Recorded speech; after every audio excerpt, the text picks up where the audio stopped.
राधा स्वामी। परम संत सतगुरु स्वामी जी महाराज साहिब जी सहाय। परम संत सतगुरु हजूर बाबा जैमल सिंह जी महाराज। जीवन कथा। आप जी ਦੀ ਮਾਤਾ ਜੀ ਦਾ ਨਾਮ ਸ਼੍ਰੀਮਤੀ ਦਇਆ ਕੌਰ ਅਤੇ ਪਿਤਾ ਜੀ ਦਾ ਨਾਮ ਸਰਦਾਰ ਜੋਧ ਸਿੰਘ ਜ਼ਿਮੀਂਦਾਰ ਸੀ। ਇਹ ਪਿੰਡ ਲੱਠ ਘੁਮਾਨ, ਤਹਿਸੀਲ ਬਟਾਲਾ, ਜ਼ਿਲ੍ਹਾ ਗੁਰਦਾਸਪੁਰ ਵਿਖੇ ਰਹਿੰਦੇ ਸਨ। ਪਿੰਡ ਲੱਠ ਘੁਮਾਨ ਸ਼੍ਰੀ ਹਰਗੋਬਿੰਦਪੁਰ ਤੋਂ 8 ਕਿਲੋਮੀਟਰ ਦੀ ਦੂਰੀ ਤੇ ਲਹਿੰਦੇ ਪਾਸੇ ਹੈ। ਆਪ ਜੀ ਦਾ ਜਨਮ ਮਹੀਨਾ ਸਾਵਨ ਸੰਮਤ 1896 ਬਿਕਰਮੀ ਮੁਤਾਬਿਕ ਜੁਲਾਈ 1839 ਈਸਵੀ ਵਿੱਚ ਹੋਇਆ। ਆਪ ਜੀ ਦੇ ਮਾਤਾ ਜੀ ਭਗਤ ਨਾਮਦੇਵ ਤੇ ਬੜੀ ਸ਼ਰਧਾ ਰੱਖਦੇ ਸੀ। ਉਹ ਰੋਜ਼ ਭਗਤ ਨਾਮਦੇਵ ਦੇ ਮੰਦਿਰ ਵਿੱਚ ਜਾ ਕੇ ਬੇਨਤੀ ਕਰਦੇ ਸੀ ਕਿ ਮੇਰੇ ਘਰ ਤੁਹਾਡੇ ਵਰਗਾ ਭਗਤ ਜਨਮੇ। ਇੱਕ ਦਿਨ ਭਗਤ ਨਾਮਦੇਵ ਜੀ ਨੇ ਸੁਪਨੇ ਵਿੱਚ ਦਰਸ਼ਨ ਦੇ ਕੇ ਕਿਹਾ, ਰਾਮ ਨਾਮ ਦਾ ਜਾਪ ਕਰਿਆ ਕਰ, ਤੇਰੇ ਘਰ ਭਗਤ ਜਨਮੇਗਾ। ਫਿਰ ਤਾਂ ਮਾਤਾ ਜੀ ਉਸੇ ਦਿਨ ਤੋਂ ਰਾਮ ਨਾਮ ਦਾ ਜਾਪ ਕਰਨ ਲੱਗੇ। ਸਮਾਂ ਆਉਣ ਤੇ ਉਹਨਾਂ ਦੇ ਘਰ ਇੱਕ ਬਾਲਕ ਨੇ ਜਨਮ ਲਿਆ, ਜਿਸ ਦਾ ਨਾਂ ਜੈਮਲ ਸਿੰਘ ਰੱਖਿਆ ਗਿਆ। ਆਪ ਜੀ ਦੇ ਦੋ ਛੋਟੇ ਭਰਾ ਭਾਈ ਸਾਹਿਬ ਦਾਨ ਸਿੰਘ ਤੇ ਭਾਈ ਸਾਹਿਬ ਜਿਉਣ ਸਿੰਘ ਅਤੇ ਦੋ ਭੈਣਾਂ ਬੀਬੀ ਤਾਬੋ ਤੇ ਬੀਬੀ ਰਾਜੋ ਸਨ। ਆਪ ਜੀ 4 ਸਾਲ ਦੀ ਉਮਰ ਵਿੱਚ ਆਪਣੀ ਮਾਤਾ ਜੀ ਨਾਲ ਭਗਤ ਨਾਮਦੇਵ ਦੇ ਮੰਦਿਰ ਜਾਣ ਲੱਗੇ। ਆਪ ਜੀ ਜੋ ਕੁਝ ਵੀ ਸੁਣਦੇ ਉਸ ਨੂੰ ਯਾਦ ਰੱਖਦੇ ਅਤੇ ਘਰ ਆ ਕੇ ਉਸ ਦੀ ਬਾਬਤ ਮਾਤਾ ਜੀ ਨਾਲ ਗੱਲਬਾਤ ਕਰਦੇ। ਆਪ ਜੀ ਜਦੋਂ 5 ਸਾਲ ਦੇ ਹੋ ਗਏ ਤਾਂ ਬਾਬਾ ਖੇਮਦਾਸ ਜੀ ਵੇਦਾਂਤੀ ਸਾਧੂ ਪਾਸੋਂ ਪੜ੍ਹਨਾ ਸ਼ੁਰੂ ਕੀਤਾ। 2 ਸਾਲਾਂ ਵਿੱਚ ਆਪ ਜੀ ਗੁਰੂ ਗ੍ਰੰਥ ਸਾਹਿਬ ਜੀ ਦੇ ਚੰਗੇ ਪਾਠੀ ਬਣ ਗਏ। ਦਸ਼ਮ ਗ੍ਰੰਥ ਦਾ ਪਾਠ ਵੀ ਕੀਤਾ। ਬਾਣੀ ਪੜ੍ਹਦੇ ਸਮੇਂ ਜਿਹੜੇ ਨਾਮ ਅਤੇ ਸਤਿਗੁਰੂ ਮਹਿਮਾ ਦੇ ਸ਼ਬਦ ਆਉਂਦੇ, ਆਪ ਜੀ ਆਪਣੇ ਵਿਦਿਆ ਗੁਰੂ ਕੋਲੋਂ ਉਹਨਾਂ ਸ਼ਬਦਾਂ ਬਾਰੇ ਪੁੱਛਦੇ। ਇੱਕ ਦਿਨ ਆਪ ਜੀ ਨੇ ਖੇਮਦਾਸ ਸਾਧੂ ਤੋਂ ਪੁੱਛਿਆ ਕਿ ਬਾਣੀ ਵਿੱਚ ਆਉਂਦਾ ਹੈ ਕਿ ਭਰੀਏ ਹੱਥ ਪੈਰ ਤਨ ਦੇ, ਪਾਣੀ ਧੋਤੇ ਉਤਰਸ ਖੇ, ਮੂਤ ਪਲੀਤੀ ਕੱਪੜ ਹੋਏ, ਦੇ ਸਾਬੁਨ ਲਈਏ ਉਹ ਧੋਏ, ਭਰੀਏ ਮਤ ਪਾਪਾ ਕੇ ਸੰਗ, ਉਹ ਧੋਪੇ ਨਾਵੇ ਕੇ ਰੰਗ। ਅਰਥਾਤ ਉਹ ਨਾਮ ਕਿਹੜਾ ਹੈ ਜਿਸ ਦੇ ਨਾਲ ਸਾਰੇ ਪਾਪ ਧੋਤੇ ਜਾਂਦੇ ਹਨ। ਉਹ ਸਾਧੂ ਤਾਂ ਵੇਦਾਂਤੀ ਸੀ, ਇਸ ਲਈ ਨਾਮ ਦਾ ਨਿਰਣਾ ਨਾ ਕਰ ਸਕਿਆ, ਪਰ ਉਹ ਆਪ ਜੀ ਦੀ ਖੋਜ ਤੇ ਬੜਾ ਖੁਸ਼ ਹੋਇਆ। ਆਪ ਜੀ ਨੇ ਇੱਕ ਗੁਟਕਾ ਬਣਾਇਆ। ਨਾਮ ਅਤੇ ਸਤਿਗੁਰ ਮਹਿਮਾ ਦਾ ਜੋ ਸ਼ਬਦ ਆਪ ਜੀ ਪੜ੍ਹਦੇ ਉਸ ਨੂੰ ਉਸ ਗੁਟਕੇ ਵਿੱਚ ਲਿਖ ਲੈਂਦੇ ਤੇ ਜਿਸ ਵੀ ਸਾਧੂ ਨੂੰ ਮਿਲਦੇ ਆਪਣੇ ਗੁਟਕੇ ਵਿੱਚੋਂ ਸ਼ਬਦ ਸੁਣਾ ਕੇ ਉਸ ਨੂੰ ਪੁੱਛਦੇ ਕਿ ਅਨਹਦ, ਅਨਾਹਦ, ਅਕਥ ਕਥਾ ਸੱਚ ਕੀ ਹੈ, 5 ਸ਼ਬਦ ਕਿਹੜੇ ਨੇ, ਪਰ ਕੋਈ ਵੀ ਤਸੱਲੀ ਨਾ ਕਰ ਸਕਦਾ। ਫਿਰ ਆਪ ਜੀ 16 ਸਾਲ ਦੀ ਉਮਰ ਵਿੱਚ ਆਪਣੀ ਭਾਲ ਪੂਰੀ ਕਰਨ ਵਾਸਤੇ ਘਰੋਂ ਚੱਲ ਪਏ ਤੇ ਪੁੱਛਦੇ ਪਛਾਂਦੇ ਅੰਤ ਵਿੱਚ ਆਗਰੇ ਜਾ ਪਹੁੰਚੇ ਤੇ ਸਵਾਮੀ ਜੀ ਦੇ ਚਰਨਾਂ ਵਿੱਚ ਜਾ ਪੁੱਜੇ। ਉਸ ਵੇਲੇ ਸਵਾਮੀ ਜੀ ਮਹਾਰਾਜ ਜਪਜੀ ਸਾਹਿਬ ਦਾ ਸਤਸੰਗ ਕਰ ਰਹੇ ਸਨ। ਆਪ ਜੀ ਨੇ ਸਤਸੰਗ ਬੜੇ ਧਿਆਨ ਨਾਲ ਸੁਣਿਆ। ਮਨ ਦੀ ਤਸੱਲੀ ਹੋਈ। ਸਤਸੰਗ ਤੋਂ ਬਾਅਦ ਸਵਾਮੀ ਜੀ ਨੇ ਆਪ ਜੀ ਨੂੰ ਪੁੱਛਿਆ, ਭਾਈ ਸਿੱਖਾ, ਤੂੰ ਕਿਸ ਤਰ੍ਹਾਂ ਆਇਆ ਹੈ? ਤਾਂ ਆਪ ਜੀ ਨੇ ਅਰਜ਼ ਕੀਤੀ, ਨਾਮ ਦੀ ਖੋਜ ਵਿੱਚ ਹਾਂ।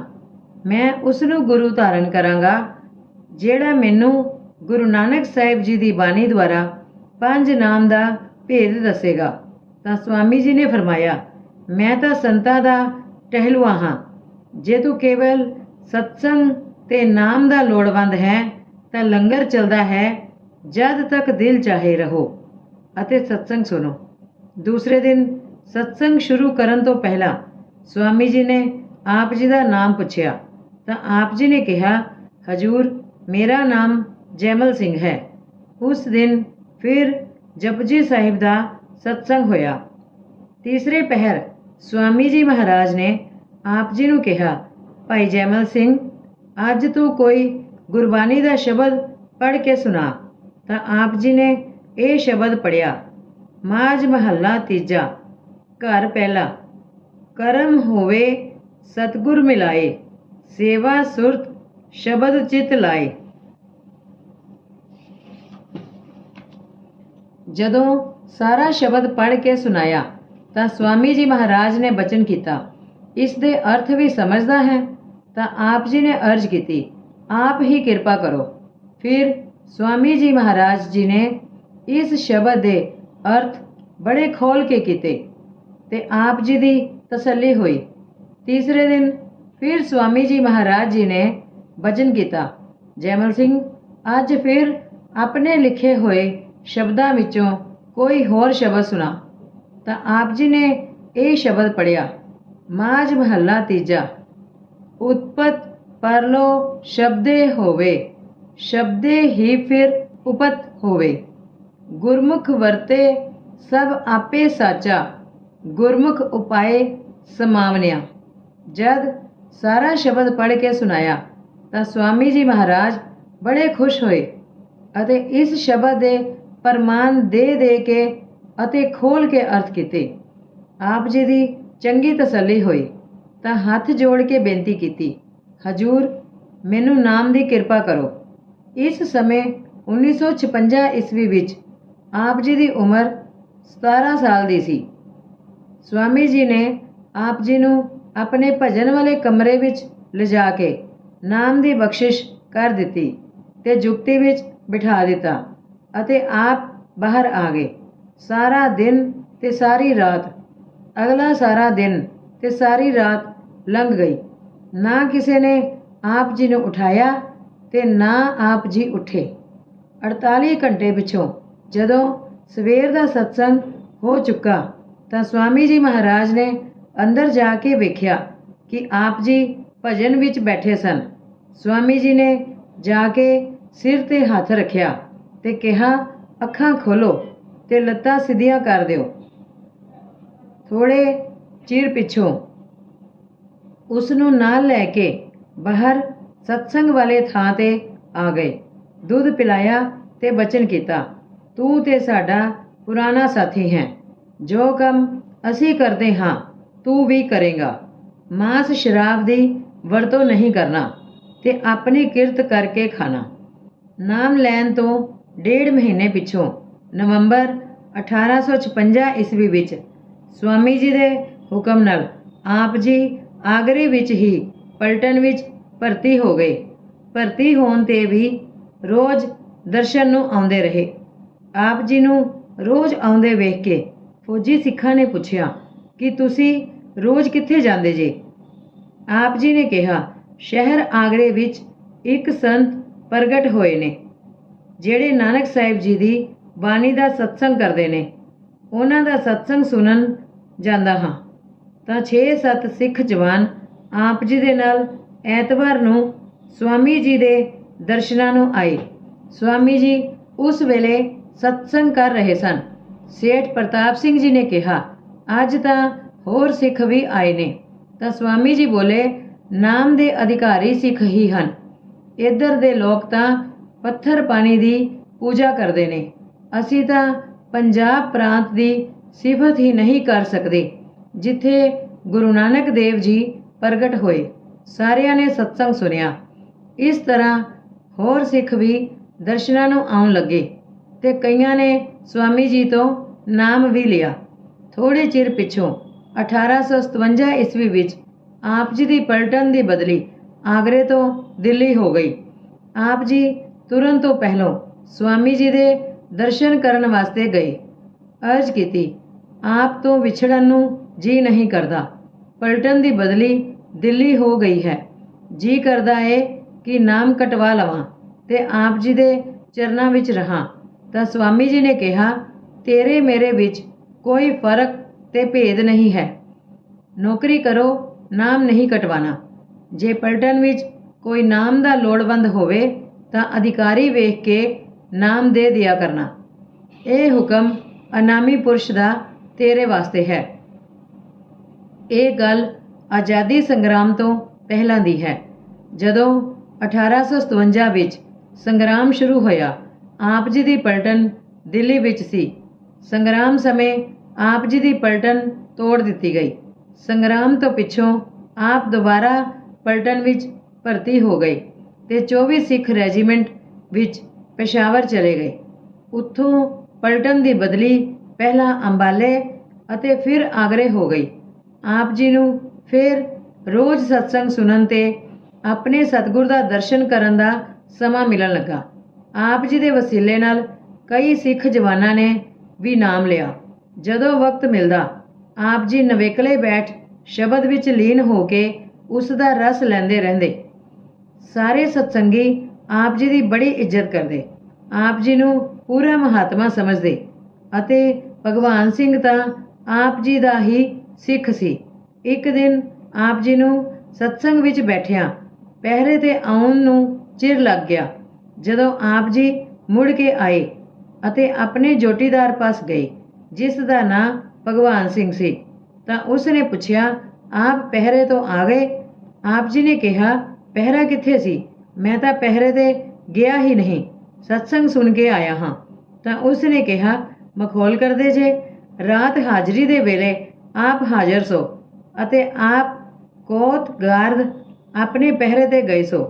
ਇਸ ਤਰ੍ਹਾਂ ਸੁਣ ਕੇ ਆਪ ਜੀ ਦਿਲ ਵਿੱਚ ਮਾਲਕ ਦਾ ਸ਼ੁਕਰ ਕਰਦੇ ਹੋਏ ਪਹਿਰੇ ਤੇ ਚਲੇ ਗਏ। ਆਪ ਜੀ ਨੂੰ ਵੇਖ ਕੇ ਹੌਲਦਾਰ ਨੇ ਕਿਹਾ, ਆ ਗਏ ਜੰਗਲ ਹੋ ਕੇ, ਸੰਭਾਲੋ ਆਪਣੇ ਪਹਿਰੇ ਦੀ ਡਿਊਟੀ। ਹੁਣ ਆਪ ਜੀ ਦੀ ਸਮਝ ਵਿੱਚ ਆਇਆ ਕਿ ਮਾਲਕ ਨੇ ਮੇਰਾ ਰੂਪ ਧਾਰ ਕੇ ਹਾਜ਼ਰੀ ਵੀ ਦਿੱਤੀ ਤੇ ਪਹਿਰਾ ਵੀ ਦਿੱਤਾ, ਅਤੇ ਜਦੋਂ ਮੈਂ ਆਇਆ ਤਾਂ ਮਾਲਕ ਜੰਗਲ ਜਾਣ ਦਾ ਬਹਾਨਾ ਕਰਕੇ ਚਲਦੇ ਬਣੇ।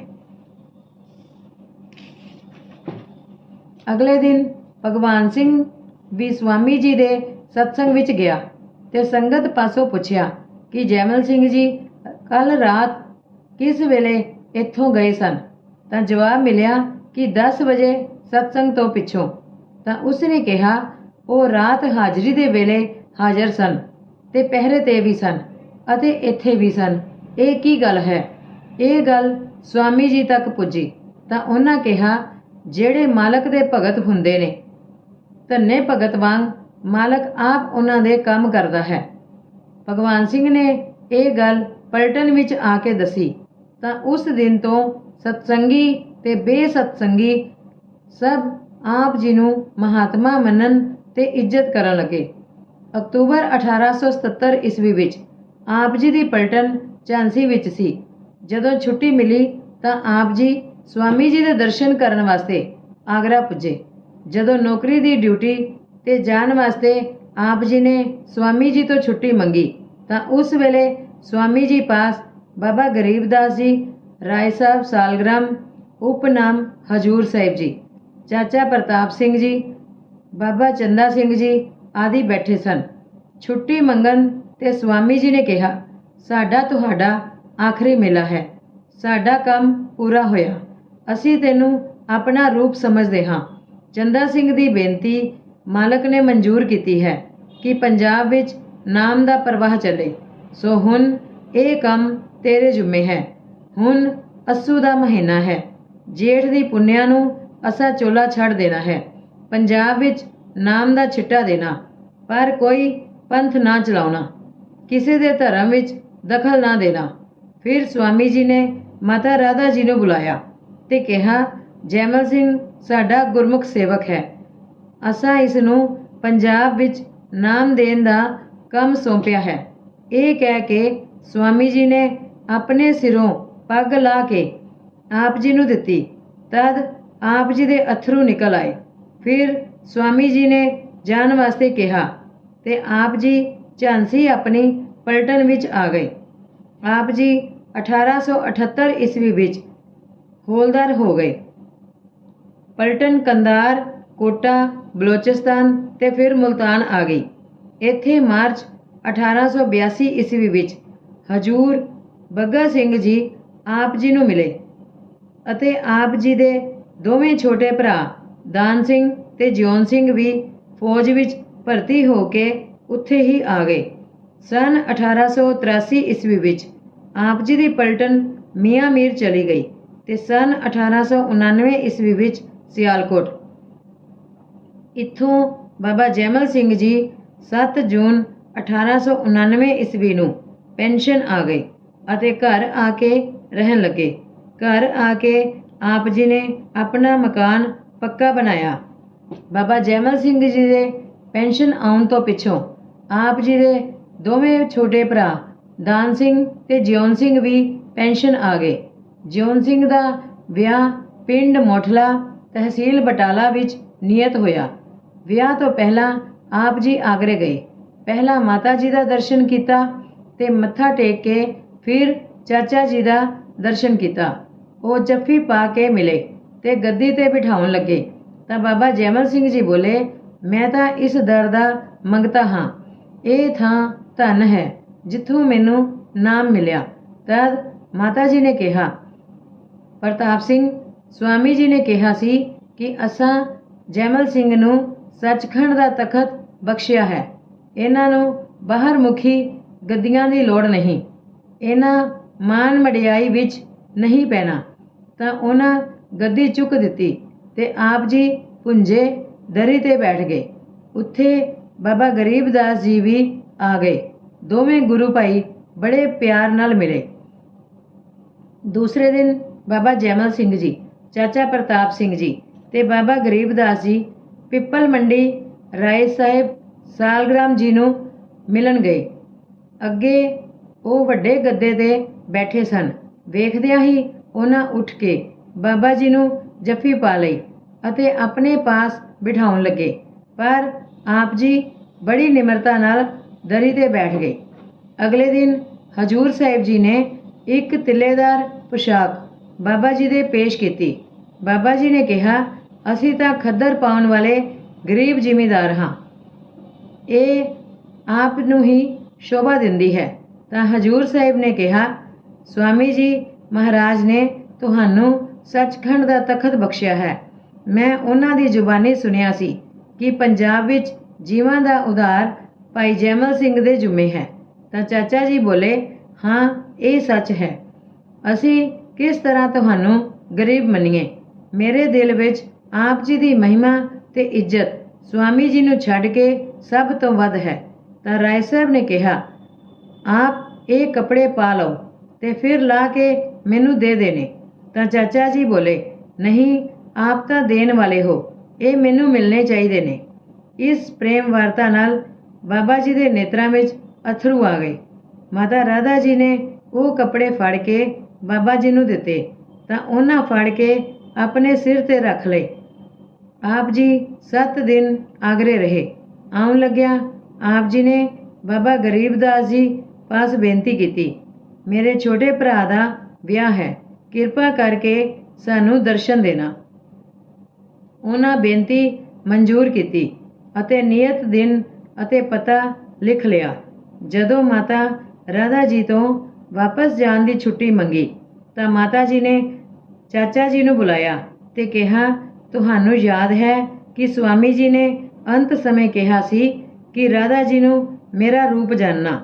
ਅਤੇ ਇਹ ਵੀ ਯਾਦ ਹੋਣਾ ਹੈ ਕਿ ਸਵਾਮੀ ਜੀ ਕਿਹਾ ਕਰਦੇ ਸਨ ਕਿ ਜੈਮਲ ਸਿੰਘ ਸਾਡਾ ਗੁਰਮੁਖ ਸੇਵਕ ਹੈ। ਤਾਂ ਚਾਚਾ ਜੀ ਬੋਲੇ, ਸਭ ਯਾਦ ਹੈ। ਫਿਰ ਮਾਤਾ ਜੀ ਨੇ ਕਿਹਾ, ਮੈਨੂੰ ਸਵਾਮੀ ਜੀ ਨੇ ਦਰਸ਼ਨ ਦੇ ਕੇ ਹੁਕਮ ਦਿੱਤਾ ਹੈ ਕਿ ਉਹਨਾਂ ਦੀ ਇਹ ਪੱਗ ਮੈਂ ਜੈਮਲ ਸਿੰਘ ਨੂੰ ਦੇ ਦੇਵਾਂ। ਇਹ ਕਹਿ ਕੇ ਉਹਨਾਂ ਉਹ ਪੱਗ ਬਾਬਾ ਜੀ ਨੂੰ ਦਿੱਤੀ ਤੇ ਉਹਨਾਂ ਲੈ ਕੇ ਮੱਥੇ ਤੇ ਲਾਈ ਤੇ ਫਿਰ ਸਿਰ ਤੇ ਰੱਖ ਲਈ। ਜਿਉਣ ਸਿੰਘ ਦੇ ਵਿਆਹ ਤੇ ਬਾਬਾ ਗਰੀਬਦਾਸ ਜੀ ਆਏ ਤੇ ਚੰਗਾ ਸਤਸੰਗ ਹੋਇਆ, ਪਰ ਜੰਝ ਨਾਲ ਦੋਵੇਂ ਸਾਹਿਬਾਨ ਨਾ ਗਏ। 1891 ਈਸਵੀ ਵਿੱਚ ਬਾਬਾ ਜੈਮਲ ਸਿੰਘ ਜੀ ਤੇ ਬੀਬੀ ਰੁੱਕੀ ਪਿੰਡ ਬਲਸਰਾਂ ਦੀ ਜ਼ਮੀਨ ਵਿੱਚ ਆ ਕੇ ਝੁੱਗੀ ਪਾ ਕੇ ਬਹਿ ਗਏ। ਬਲਸਰਾਂ ਦੇ ਲੋਕ ਸੇਵਾ ਕਰਨ ਲੱਗੇ। ਝੁੱਗੀ ਦੀ ਥਾਂ ਕੱਚਾ ਕੋਠਾ ਪਾਇਆ। परमानंद ढिलवां, हीरा सिंह जलोवाल, दुसंदा सिंह धारीवाल ते खजाना खत्री सारे रल के सेवा करन लगे। हौली हौली संगत वधन लगी। शेर सिंह ते नंबरदार मताब सिंह द्वारा अर्ज करन ते 3 विघे जमीन बाबा जी ने मंजूर की ते उन्हां बैग कर दिती। अगस्त 1894 ईस्वी विच बाबा जैमल सिंह जी बाबू काहन सिंह दी अर्ज करन ते मरी पहाड़ गए। बाबू काहन सिंह पहला हजूर साहब दे चेले सन, पर बाबा जी दे सत्संग अते नाम दे निर्णय तो प्रभावित हो के उसने बाबा जी तो नाम ले लिया। इत्थे ही बाबू सावन सिंह जी ने नाम लिया, जिन्हां दे उद्यम नाल ब्यास डेरे विच 1898 ईस्वी विच खूही लगी। इस पिछों दरबार बनिया अते हौली हौली डेरा तरक्की करदा गया। दसंबर 1900 विच जदों बाबा जी मरी पहाड़ ते गए होए सन, किसी ने कहा बाबा करम सिंह जी होती मरदान वालियां ने अपने मरण तो 80 दिन पहला कह दिता सी कि असां फलाने दिन शरीर छड़ देना है, ते उसे तरह ही होया। तां बाबा जैमल सिंह जी ने कहा मालक दे बंदियां वास्ते ਇਹ कोई वड्डी गल नहीं। लो सुन लवो कि असी अज तो 3 सालां नूं 29 दसंबर 1903 ਨੂੰ शरीर छड्डांगे ਅਤੇ आप जी ठीक अपने दसे होए दिन मुताबिक शरीर छड्ड गए। शरीर छड्डण तो पहला बाबा जैमल सिंह जी ने कहा मेरे शरीर नूं दरिया विच जल प्रवाह कर देना ते मेरा कोई निशान ना बनाना। पर आप जी दे सेवकां ने ਇਹ ਗੱਲ ना मन्नी ਅਤੇ अर्ज की महाराज जी साडे ते इन्ना जुल्म ना करो कि असी अपने सतगुर दी देह नूं जल प्रवाह करके मच्छियां दे खान नूं छड़ दईए। किरपा करके इस हुक्म दी बदली कर दिओ। तां आप जी ने कहा साडा तां ख्याल सी कि उन्हां जीवां दा भी भला हो जांदा। चंगा इसे थां संस्कार करना ਜਿਹੜਾ दरिया दे विच होवे। जदों दरिया चढ़े तां उत्थे निशान ना रहे। चौथे दिन भस्म चुक के फुल्लां समेत दरिया विच सुट देना। ਇਹ ਗੱਲ सब ने मन लई ਅਤੇ इसे तरह ही किया। आप जी ने सारी उम्र कोई फोटो भी नहीं लुहाई।